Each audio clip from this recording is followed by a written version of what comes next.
வணக்கம் நண்பர்களே, நம்ம இப்போ அவரைக்காய் பொரியல் எப்படி செய்வோம் பார்ப்போம் வாங்க. பானை வச்சுட்டு எண்ணெய் ஊற்றிக்கிறேன்.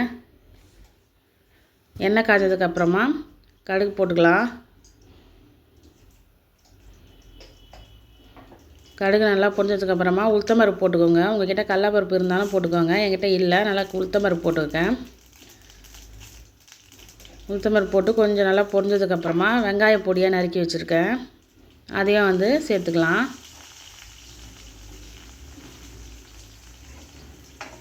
நல்லா வதக்கி விட்டுருங்க. கருவேப்பிலை இல்லை, கருவேப்பிலை இருந்தால் நீங்கள் போட்டுக்கலாம்.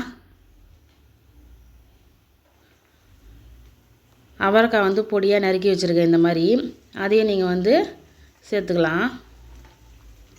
போட்டு நல்லா கிளறி விட்டுருங்க. நான் தண்ணி ஊற்ற மாட்டேன், நீங்கள் தண்ணி வேணால் ஊற்றிக்கோங்க. ஆனால் தண்ணி ஊற்றாமையே நல்லா வெந்துடும். நல்லா கிளறி விட்டுட்டு உப்பு ஆட் பண்ணிவிடுங்க. தேவைக்கேற்ப உப்பு போட்டுக்கலாம். உப்பு போட்டு நல்லா கிளறி வச்சுட்டு மூடி வச்சுருங்க ஒரு 5 நிமிஷம். அதுவே வெந்துடும். என்னோடய ஸ்டைலில் இப்படி தாங்க நான் செய்வேன். வேணுன்னா தக்காளி போட்டு கூட நான் செஞ்சு காமிக்கிறேன். தக்காளி போட்டு நான் செய்வேன். இதில் மிளகாத்தூள்லாம் ஆட் பண்ணல, காஞ்ச மிளகாவும் ஆட் பண்ணல. நல்லா வெந்துருச்சு பாருங்கள். இப்போ தேங்காவும் நான் ஒரு 4 பல் பூண்டும் போட்டு குறைன்னு அரைச்சி வச்சுருக்கேன் மிக்சியில். அதை நம்ம சேர்த்துட்டு நல்லா கிளறி விட்டுடலாம்.